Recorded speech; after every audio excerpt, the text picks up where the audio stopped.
Gonna put me back on. Hey, all right, there I am. So Zaya's gonna come on. I really believe this is just gonna be a really um good lift moment on the men. So from my understanding, y'all missed us. And so we missed you guys too. I had a lot of challenges going on in the third quarter of last year. And I can be honest about that. Therapist, the pastor, whatever I can be really honest about that. So uh, the loss of a parent, no matter where they are in your life, is still like a toll. Um, because like you might have some unfinished business, some undone things. Then I ended up getting COVID. Like I went 2 years, y'all, and then have COVID, and then boom, got COVID. I blame somebody for it, but I'm not gonna blame him tonight. He may be watching, and so he left us with a gift, and he came to visit our family.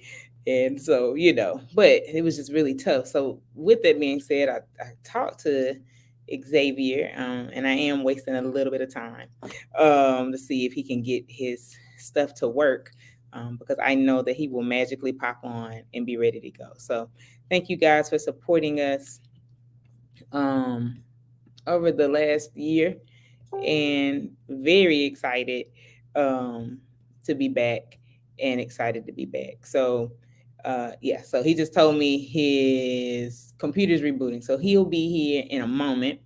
And so I'll get us started because I want you guys to go and live your best life after after you uh, after you are done with us. So tonight we're going to talk about double mindedness versus multiplicity of self. So it's all therapeutic tonight, per se. But I put up a post and I didn't, we want to talk about something else tonight. And then I kind of debowed the conversation, but he didn't mind it because he was pretty much excited about it too.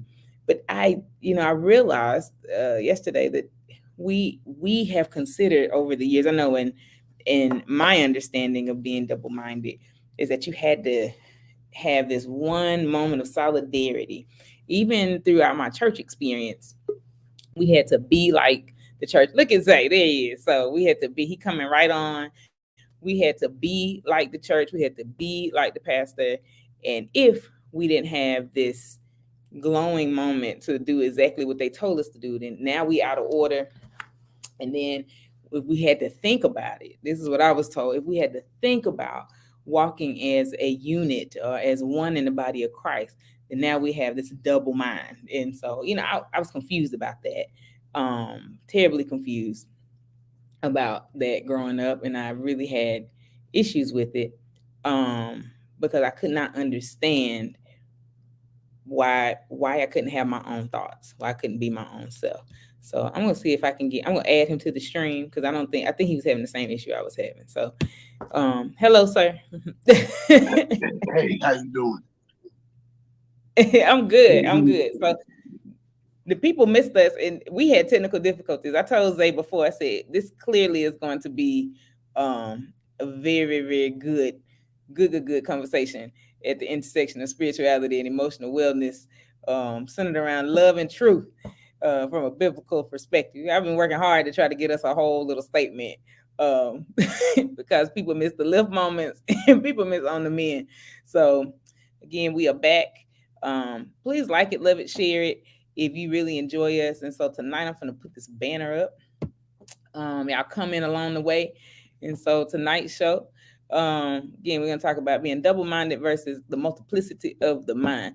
Zay is one of the most brilliant people I know, and he also is a walking dictionary. So I put I put some definitions up tonight, but he probably will correct me along along the way, because Zay always say he not finna preach or anything, and then how he closes us out every single time. Like one night he had everybody crying.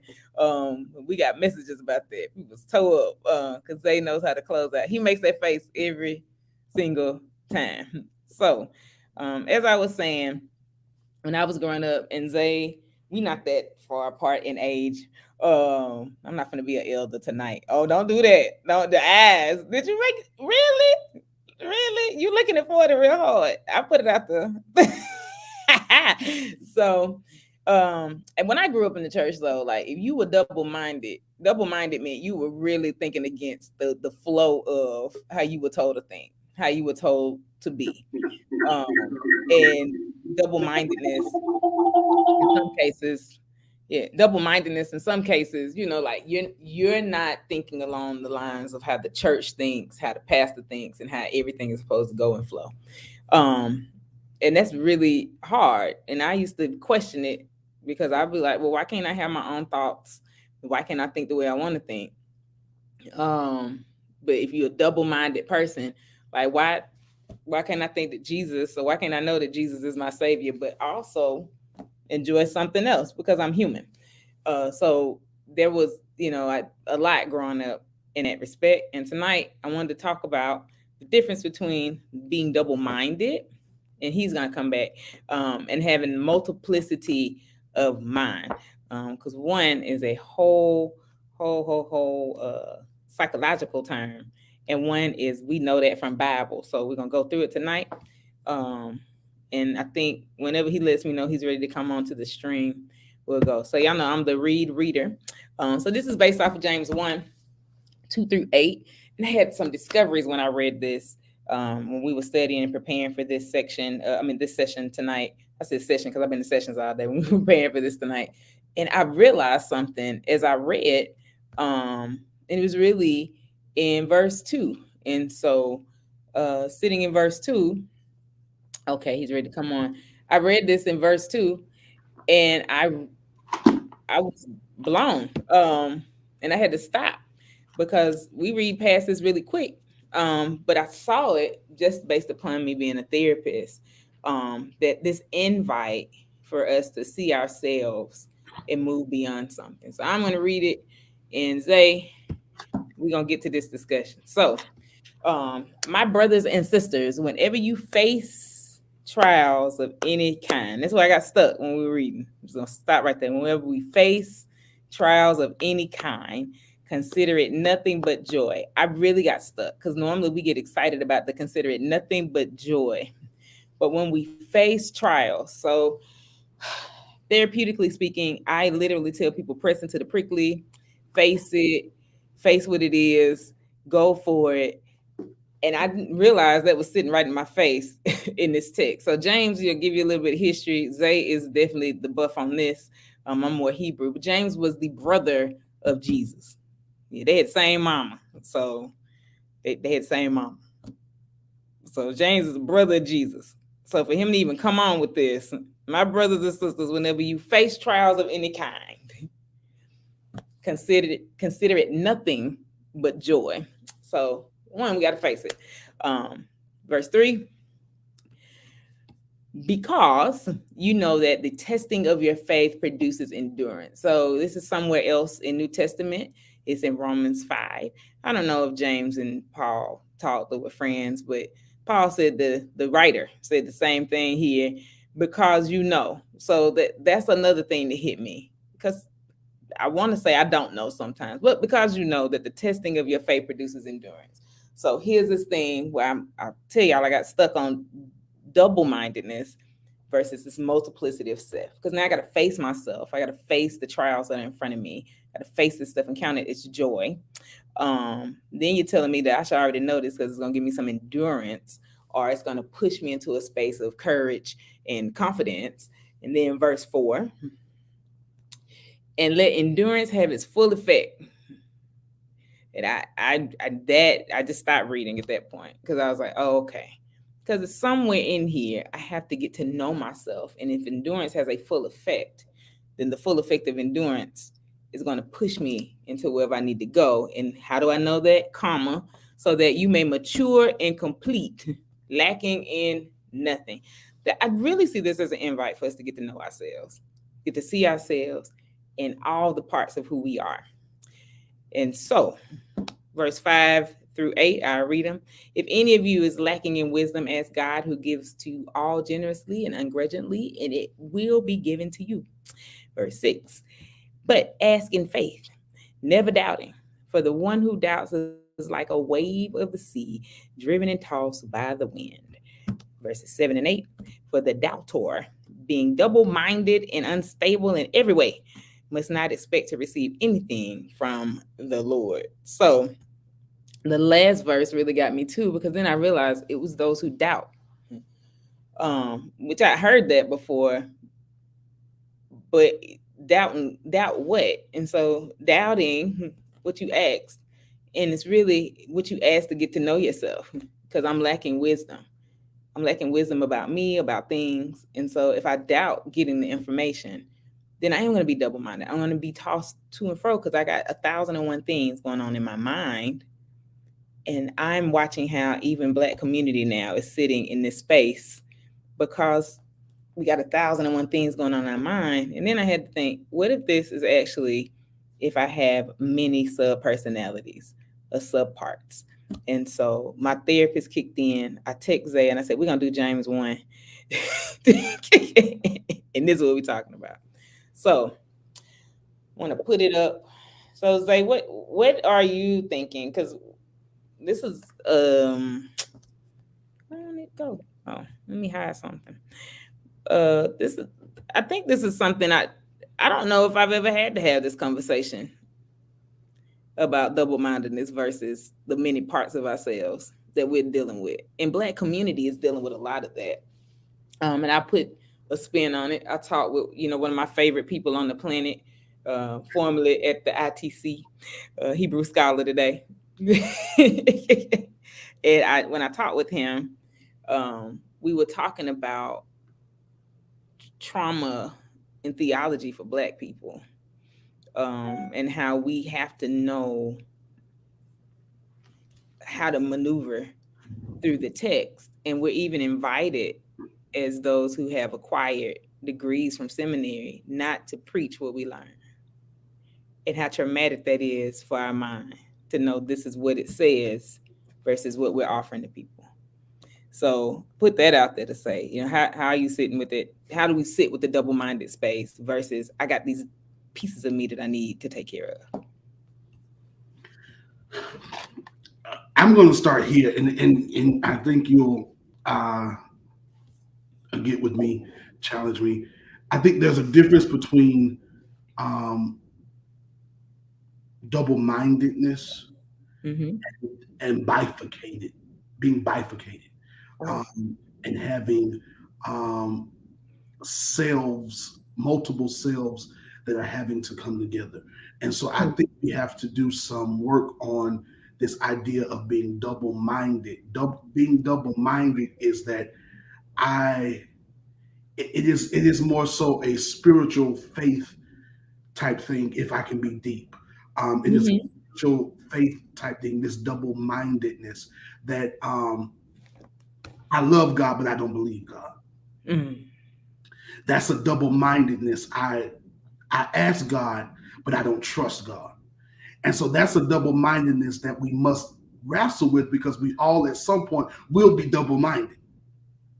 And we all at some point will be unstable.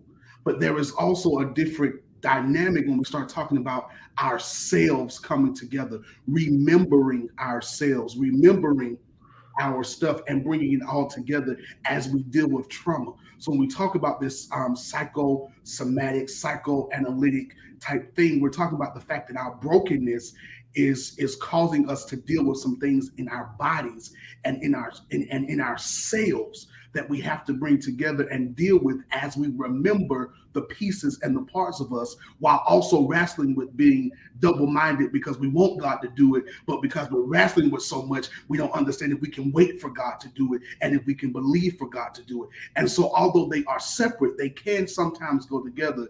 It's almost like love and marriage. They should go together, but sometimes they can be separate. But then sometimes they can come together. And so I think that's what we're getting with this double-mindedness versus this remembering of selves. And I want to be intentional about not saying self, but selves, because all of us have multiple selves that we have to remember. Y'all talk about me all the time because I'm a good Gemini. I'm a good Gemini. Yes, you are. There are multiple pieces of me and multiple parts of me that I have to remember and I have to bring together and I have to reconcile with each other. But then there's also this part of me that I have to deal with God in my mindedness, my double mindedness in God. I want you to do what you promised me, but it's taking so long. So how do I wrestle with this? God, I've called on you, and it seems like you did not answer. So I want to deal with, and I know some would argue with me differently, but I want to place it like this because I think we have to do this because I think it will help people to understand that you can be faithful in one space and broken in another. Man. Okay, Zay. And this is what you do every single time. So I had some questions prepared, but now I have another question because of how you have phrased this. Um and like so let's see, can we work through them? Because again, I got stuck on particular parts of this text. The first thing I got stuck on was literally verse 2, facing trials of any kind. So you said bifurcated, you said selves, and we have to remember. And so I'm glad he's saying it like that because we have to find a way to put us back together again. And that means we have selves. You might have, I use Legos when I'm doing this work for myself. And so we have these pieces that are going to build.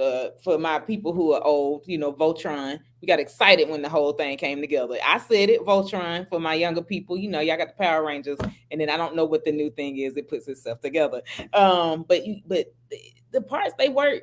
They do their thing, but they might not have everything they need for the endurance. There's this verse 3 to get to it. They got faith in this little piece that they can do, but all together it makes up the endurance to mature and complete. So that's huge, to mature and complete, right? So what do we do in this case? Because you said something that almost made me want to log out and then just become a participant in watching you when you said we're gonna experience both of these at the same time. Because I learned growing up that I should never be double-minded, and I struggled with that because I promise it's days that I know I had to tell God, you gonna have to give me something tangible. And I say it like this for all my theologians, and sir, you're gonna have to give me something tangible today. I cannot deal. This is too much. And I grew up knowing that was a double mind. That was an unstable person when I couldn't have my full trust in what I asked God for because I couldn't see. Life had become too painful. The last 4 months, they knows I probably was the meanest person on the planet for all the people that love me and know me intimately. You're like the last 10 months, 11 months. Did you say the last 11 months? Yeah, because when my father passed, I know I got like really. I thought I was sitting in a double mind. You were, and that's okay. And I didn't think it was okay because I've always learned you cannot be in a double mind. See, the problem in the double mind is staying there. Oh. Look at the text. Look at the text. Look at the text. My brothers and sisters, think of the various tests you shall encounter. And so I'm looking at it in two different versions. I got my good trusty seminary New Revised Standard Version here, but then I went and got my good little pocket-sized Bible that is Common English. And so I'm reading out of Common English now, and it says, "My brothers and sisters, think of the various tests you encounter as occasions for joy. See, the issue is that we never taught them that the mindedness is the fact that you're going to be broken and torn in different ways, but how you look at it is the issue.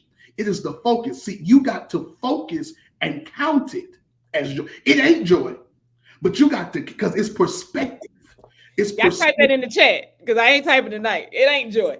It ain't joy, but I got to see it as joy. It's a perspective. And so if I'm in this and I'm being tossed and I'm being broken and I'm being hit, my view on it is how it's going to help me determine where I come out of it at, or how I come out of it, because it says count it. That's the first thing it says. It didn't say it will be joy. It didn't say it is as joy. It said count it as joy. I've got to see it as joyful. Why am I seeing it as joyful? Because although it's beating the hell out of me, I know that this is going to get me somewhere.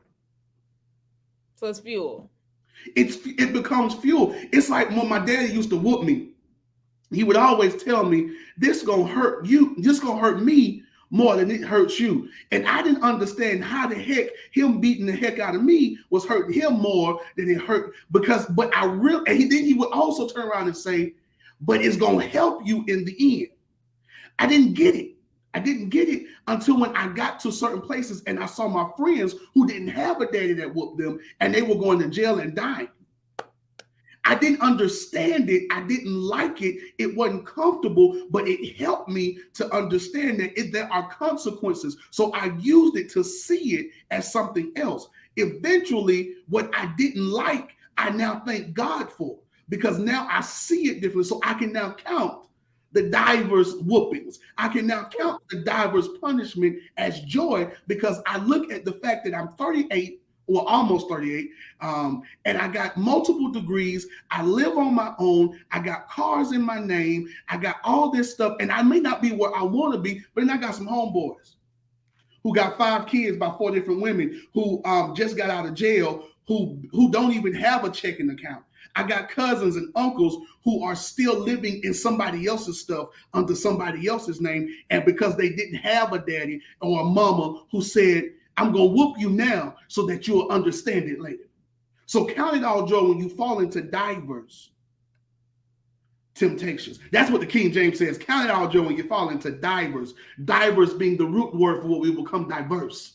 Multiple types, various types of things. When we see ourselves being shaken in different ways, we got to find this. I'm not going to call her name because she don't like me, but it's a very famous preacher.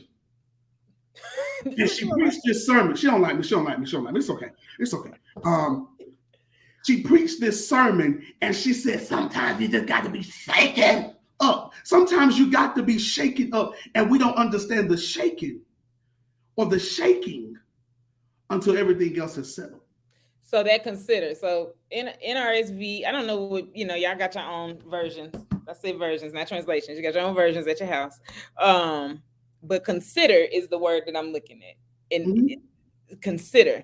So I've always learned to leave that word out. Count was turned into something else. My friend Sandra put in, she said perspective matters. Yeah, like consider it nothing but joy. You didn't say nothing but the truth. Like it don't feel like joy. Like that, what? And so here is, because you know that the test of your faith, the test of it. So how do we remember verse ourselves and move away from encouraging people to see that as being double-minded? Because now I'm considering things to be joy because my faith is being tested. So I'm going to be dismembered in some of this. And I say that mentally, when I was going through, I was dismembered. Like my parts were everywhere. Like I was not able to see, move, and here's this dismemberment psychologically of what I could not grasp. I mean, I couldn't. Even today, I went by the funeral home and they literally said, "Today you look like Duchess." That's my nickname. Everybody can know it now. You look like Duchess. You smiling, you laughing. And then we started telling stories of my father. If anybody knows the stories of my father, people try to figure out why I'm laughing. And the funeral home director said, "I want to cry, but y'all are laughing." She said, "Isn't retelling this traumatic?" But we were using Bible verses and everything and then had to come back and say, well, I was facing trials. So, I mean, obviously it wasn't that bad because I had a misunderstanding of considering joy. It was bad. It But was, and so you embrace the double mindedness. man, You embrace the fact that I'm in this thing, it's happening, but I'm choosing to see it a different way.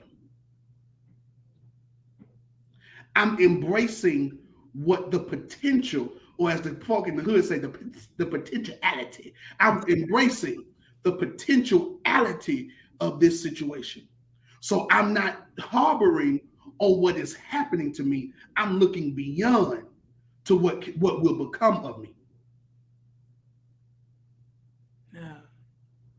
Because I know some people are like, well, how are you embracing something that you're not supposed to? So from a clinical standpoint, I literally tell people embrace it. Don't own it. Don't live in it, but embrace it. Give it a hug. I gave my pain a hug, and then we talked about what we could do. So here's the space of remembering, So this putting is how it you back together. embrace it. It happened. Yeah, It's real. yeah. I felt this, but now I'm getting help to move beyond it. Now I'm choosing that the death of my daddy allowed me to find the living Margaret,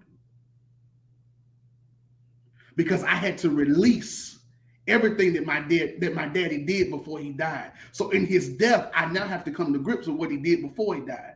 And now in his death, I got to come to grips with that, and I got to come to grips with his death. And now I've got to choose if I'm going to mourn it all over again, or if I'm going to bring all of this together to realize that had it not been for a Benny, Conley, Duchess Margaret Conley would not be able to look at certain situations and say, you know what? If I live through Benny, I can live through this.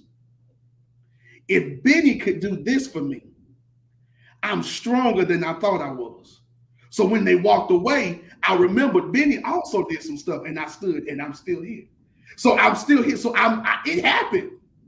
It's mine, but it ain't mine, because I didn't choose this, but it was given to me so that I could become something different. Because had it not been,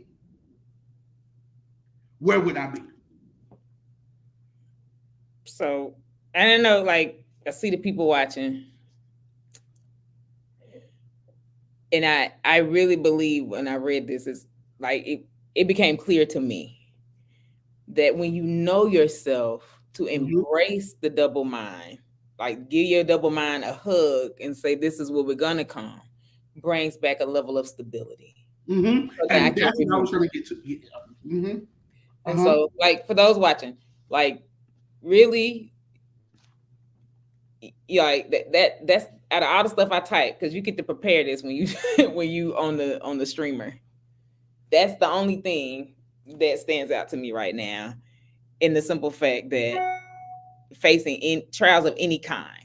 So facing trials of any kind, like again, trials were huge and big in my life. Like my childhood was terrible. I used to be afraid to announce my childhood. Then I sat down and wrote a book with 11 other people and put some of my childhood in it, because I had to embrace the double mind, because my double mind had me split everywhere, tore up everywhere, because I really thought I was doing a disservice in this double mind to God and my father by being honest about what happened to me. And so I doubted that God could use my story consistently, and I was very unstable, because I Because we're trying to tried to hide hide stuff. it. Yeah, I never embraced the double mind. I tried to hide the double mind. So here's where that comes. I became a doubter. So people are like, well, I don't doubt God, but I doubted God's movement in the story. I doubted that God could handle all of And it. I doubted God could handle it. And so therefore I caused myself to be tossed in the wind, because I don't want people to know this part about me. So for Margaret tonight, that people need to meet you. You need to meet you. You need to sit down and have a conversation with you and figure out which one of me is showing up, or which sub personality which part of me is showing up today? Because I am a multiple human being. So I'm going to lean into this, and Zay finna drive it. I'm going to lean into it. What is it about Black church that we've been tearing up demonization like trauma, but what in the Black church, the westernized Black church, took away the notion of multiplicity of self? Because if I go back and look at ancestry, and I go back and look at my connections to West Africa, and I go back and look at practices, the invite to embrace all of myself is there, including in the explanation of God and energy. So please, please, please, please, what happened that this became a misunderstanding? So we can help some people tonight We know bought that. into somebody else's religious beliefs. Oh, We bought into somebody else's stuff so that we could fit in to make it. Um, and that's a whole nother thing. I want to stay in this vein because I could go down that, especially with it being Black History Month, and they well, I mean, it's Black History Month. and they telling me I can't teach critical race theory, which ain't really a thing, but it's their race baiting so that they can make folks feel scared that we're teaching the truth. But the only people who can teach the truth are Jews.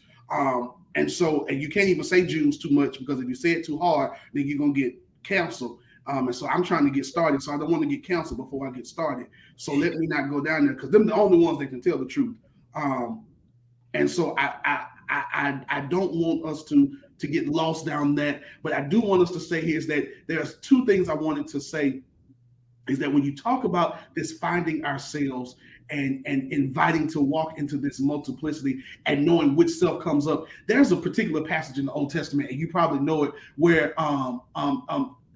Jacob goes to meet Joseph. Yes. And Jacob goes to meet Joseph, and it says that, and I could be saying this wrong because I'm Old Testament is a little rough for me sometimes, but Jacob shows up and he says, "My son." Then, as they're talking about Jacob, they say Israel is in the house, and Israel begins to bless folk. God, I feel it.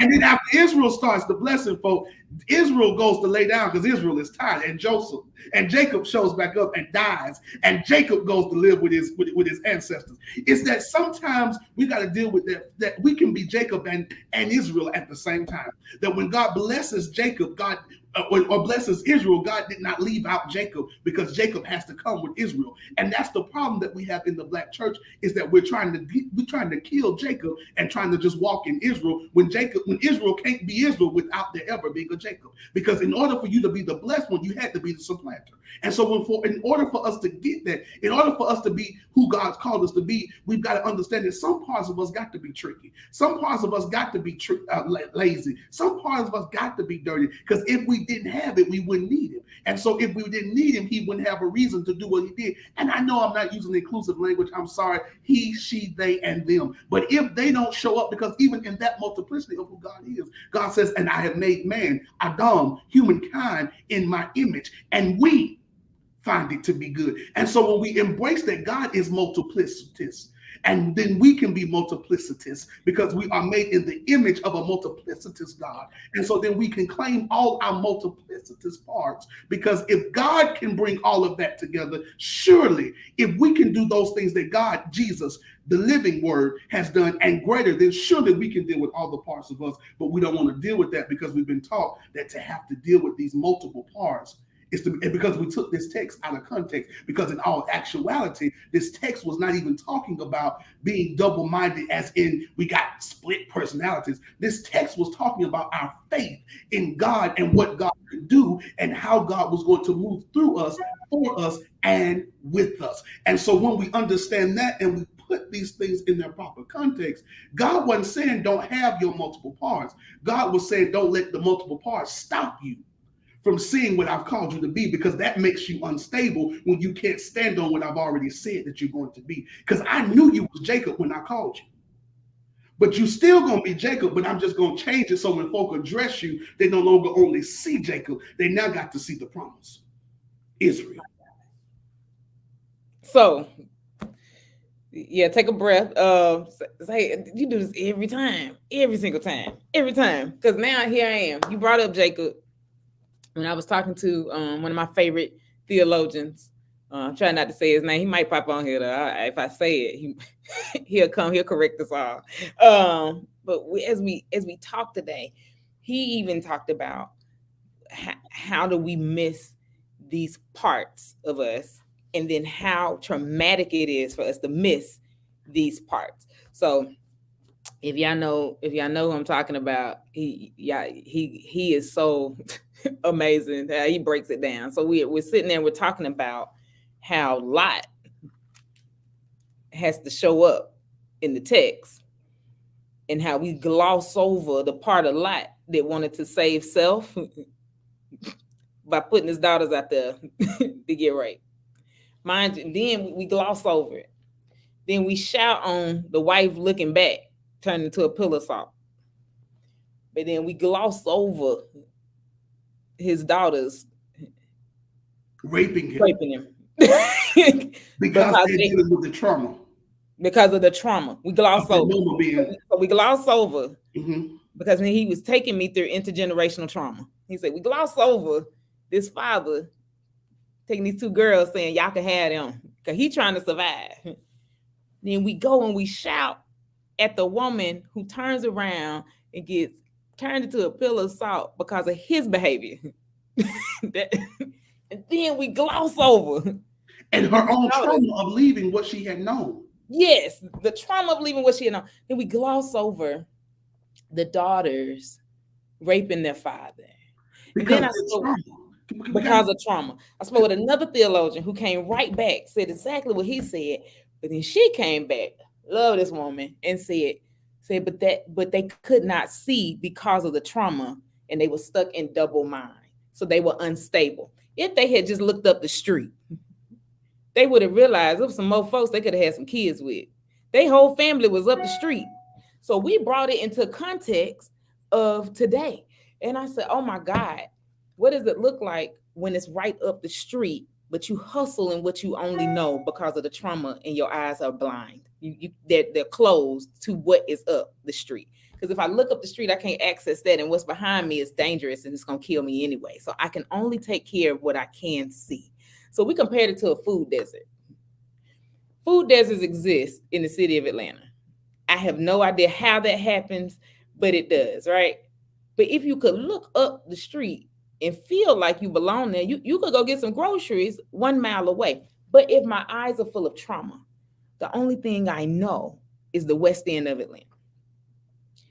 And that's it. I don't know how to get out. If my eyes are full of trauma and I'm sitting in a space where I don't have access to anything to get me out of it. And then I said, okay, because in my mind I was like, well, that's double-minded. You should be a believer. No, but if all I have is what I have, then here we come to the multiplicity of self. Because I don't know if that's a double mind, and I don't know if you're sitting in doubt, or you just have not accessed self and to move up into this space where endurance is going to turn into a full effect so that you can mature and complete. So we teach our kids, you can't make it in school because you don't like to read. So throw a football. We don't teach them to embrace that they are minds and that there is math and science and reading and playing sports. So they won't do the schoolwork, but they'll talk about they're going to go pro, but they can't read. And because when they get challenged and have to read, it becomes boring, and now they want to act out. And because you're afraid of disciplining them because you want them to buy you the big house, you have made them, you have taken them, and you have not helped them to embrace their full selves because you have put them in a situation where they only got one way out, and that's to play a ball. When they really don't understand that playing the ball encompasses the reading, the writing, the math, the science, because they run in angles, they run in routes, they're looking at people's behaviors and they're anticipating the next move so that they can know which move to make. All of that is what they're doing in schoolwork, but we don't teach it to them like that because we have taken them. And so what am I saying? We've made them into this, and we are killing them because we're not teaching them how to embrace who they really are in multiple facets, and that they have the ability to. That's the same thing with the food deserts. You can be sitting 2 miles away from food and dying because you don't understand it. If you just had a car, if you got on the bus, if you were willing to walk, if you was willing to catch an Uber and go 2 miles up. But then sometimes you can't do it because you're looking at whether you want to spend this money for this or do you want to pay the rent. And so we're dealing with circumstances. We're dealing with all of these things. All of these things force us to begin to deny certain parts of us because it's not easy. Oh. So then if we denounce certain parts of us, I'm going to travel back down. I don't, because it literally gives us the key. You have to ask in faith. So if our faith is in the football, if our faith is in a space that is empty, we can ask God for all of this. But it appears that if we don't ask it in faith, we're still going to miss the generous offering of the wisdom that you just 2 miles away from food. Because my faith is actually in what I don't have. So that's how I sit versus in my faith is in what I don't have. So I've now become unstable in all my ways. And now I'm unstable in all my ways. Y'all, please like this, leave it and share. Zay came on with all his goodness tonight. Because after this, I'm probably gonna sit and cry in my office. Because he got it. Man. So, I put up how we got here is I put a internal. I want the entire Black church to know about internal family systems. So I talked to a mutual friend that we had.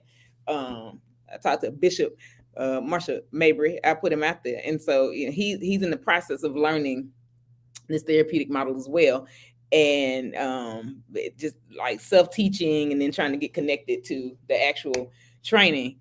And we talked about this again. And he was like, I'm really learning that I have these different parts of me that have not been fed. And I don't know how I'm feeding the people that I minister to, because I got parts of me that I have said you cannot show up that probably should have showed up a long time ago, because something told me that I would be double-minded if I let this part of me show up. And so how can we encourage people? Like, because I think we've done a fantastic job of breaking this down, but I don't know who may be watching later on.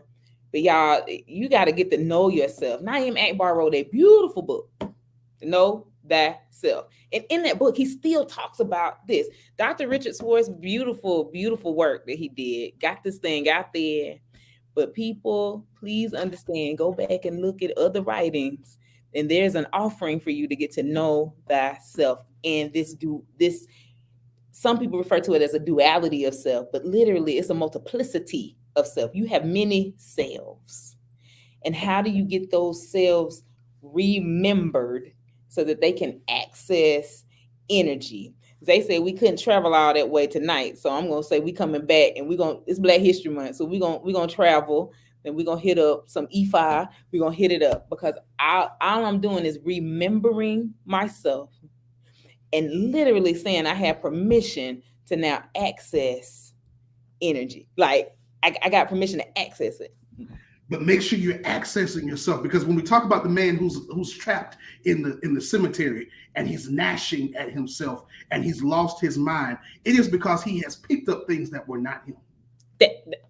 Zay, you said we could not travel. You said we couldn't travel that far tonight. So you got to travel. I'm not traveling, but I wanted to hear it because down deep in my shondo, I heard some deep Christian who got on this a few hours later, because they're not on right now, but they're coming on a little later, and they're gonna say this is wrong, and they're gonna try to argue with us, and they're gonna try to say that we're spiritually and that we're theologically unsound. And so I want to deal with the demoniac that's locked up. They won't let him out. It's because he has picked up some things that are not him. Why? Because when they look at him, he doesn't know his name. He calls himself something that describes his present state of situation, but not who he really is. Because when they ask his name, he says, "My name is Legion, for there are many." And so so then when they look at him, when he comes out and he has been healed, one thing that if we're going to be Christian, we got to understand, we got to submit ourselves, all of ourselves, to God, because God can handle it. When he encounters. And the only way you can submit all of yourself is to find yourself. You find yourself. And know yourself, and to be willing to deal with yourself. And so when he comes in contact with Jesus, who is the manifestation of God in the biblical text, he comes to, and he realizes, and he becomes whole, and he walks out, and it didn't say he lost complete. It didn't say he lost them. It says now he was whole. He knew how to manage what was his and give up what was not his. That is, please understand what he said. Some of us are walking around carrying things that we think are us, and it's not. Here again, I'm gonna go back to what my mentor said today. You got this man in the text that for himself, to save himself, was gonna throw up his kids. Like, y'all can have them. Then you got his wife, who now is carrying the burden of his stuff. Because I'm gonna go back even further than what me and him went. Who turns around? I don't know why she did it. We try to say she was nosy. She might have saw when her kids trip. I don't know, but the consequence came on her.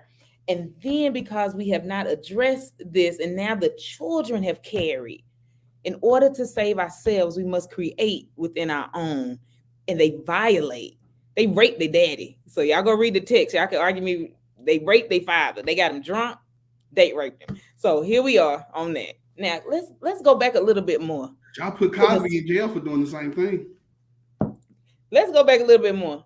What happened in that split when Lot was with his uncle? And he knew what was over there. And he is now carrying all this stuff with him. Lot carried stuff with him too from his uncle. His uncle was still carrying stuff to where they went to. And so here we are with this generational stuff that's carrying, because I'm bringing it to it because they gonna close us out. Because here you are now, we talking about Jacob and Joseph.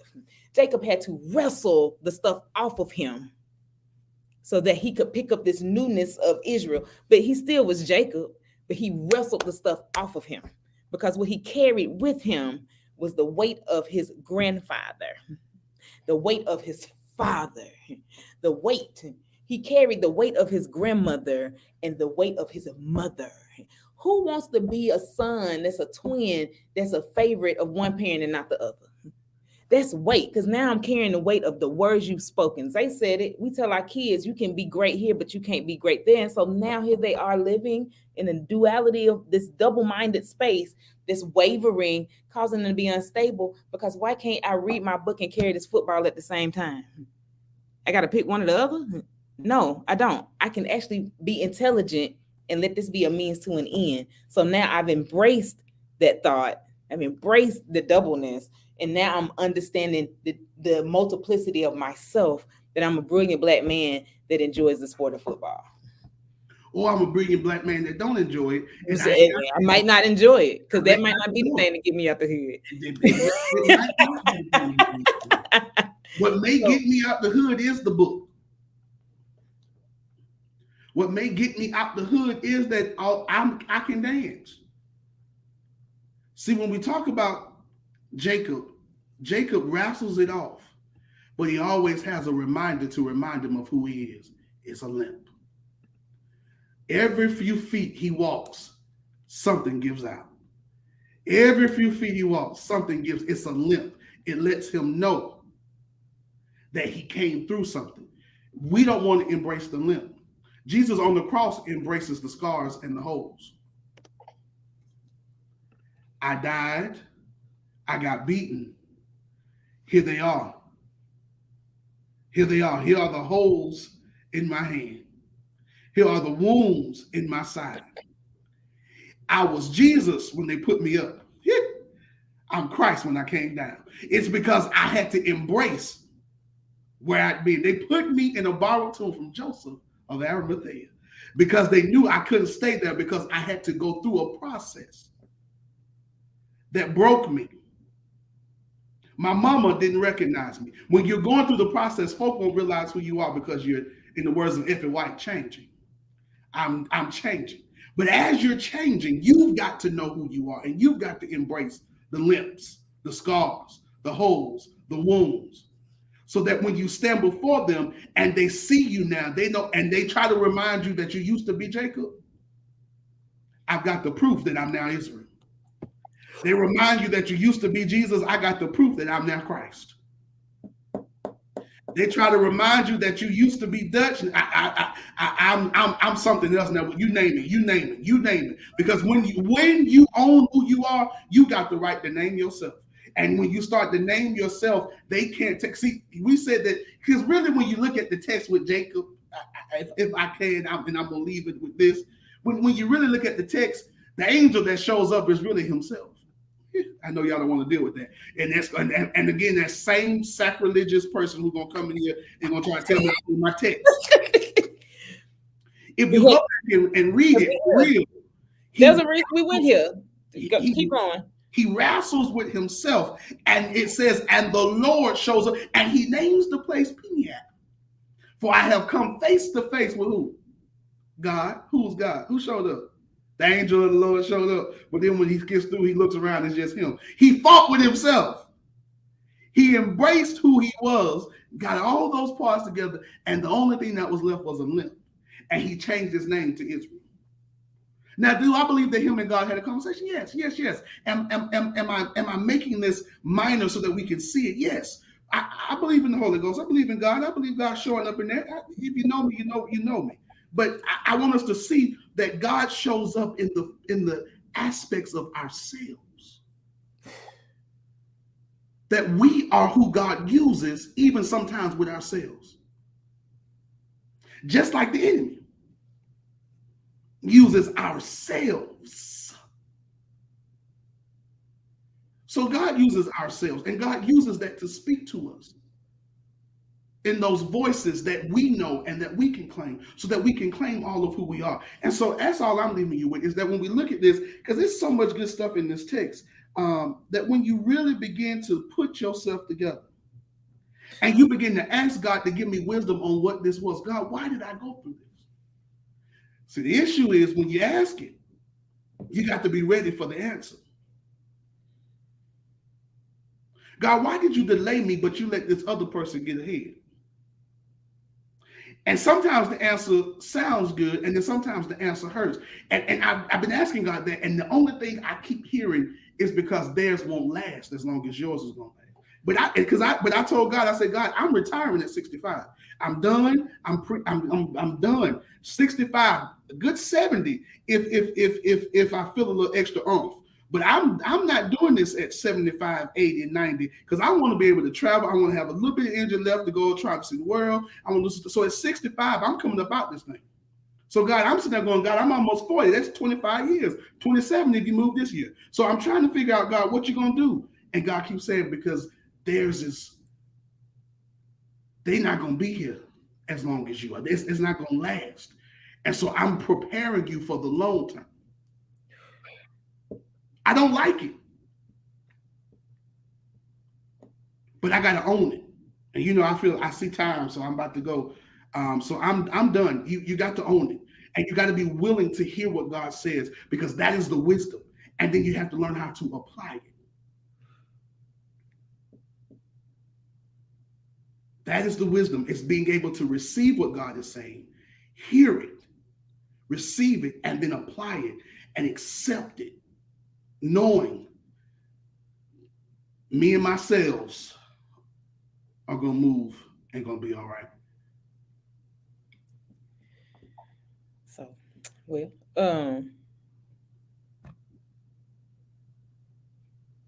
yeah, I don't think anything else needs to be added to that.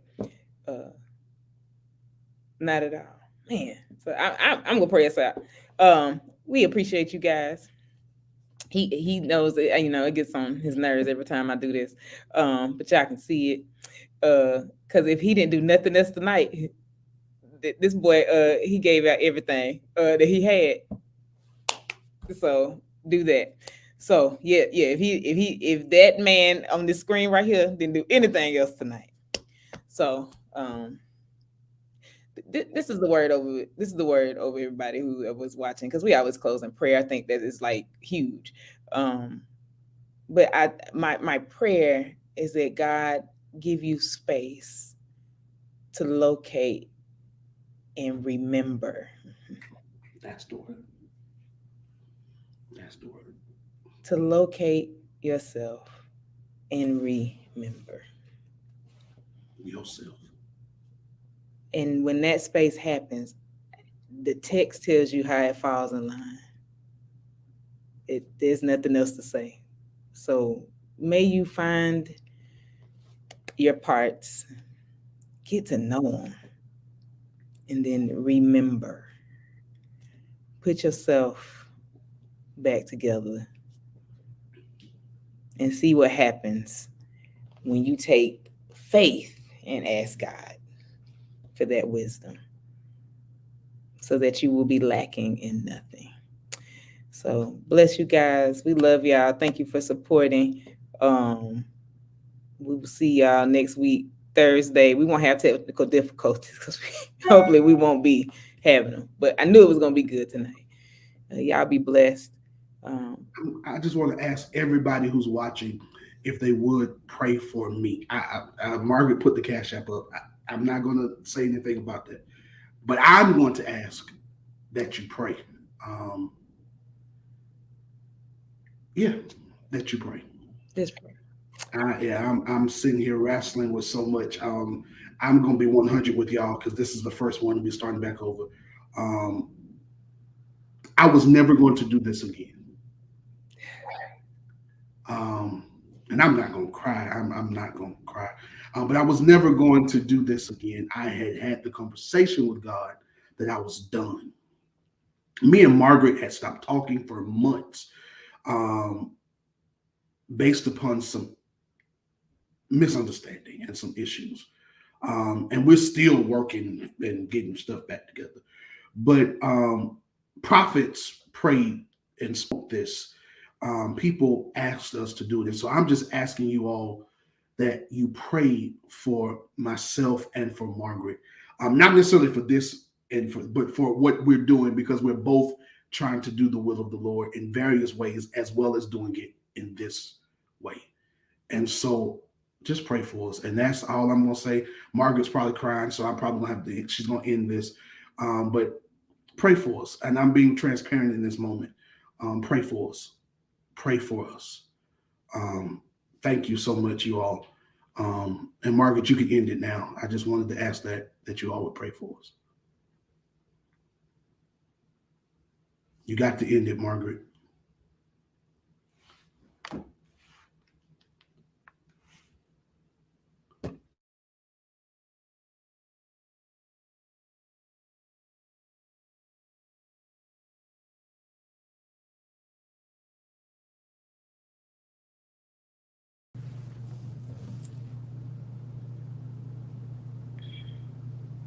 Yeah, you got to end it. You got to press the end, Margaret. Oh, okay. We love you guys. We Thank you. appreciate you. Again, pray for me too. Yeah, I added you in there. I said that. Okay. Yeah, I made sure I said both of us. You know, Yes. because we're not just telling y'all to remember yourselves. I mean, I absolutely didn't mind talking about myself tonight, but this is a season of remembering, and we will see you guys next week. Love you all.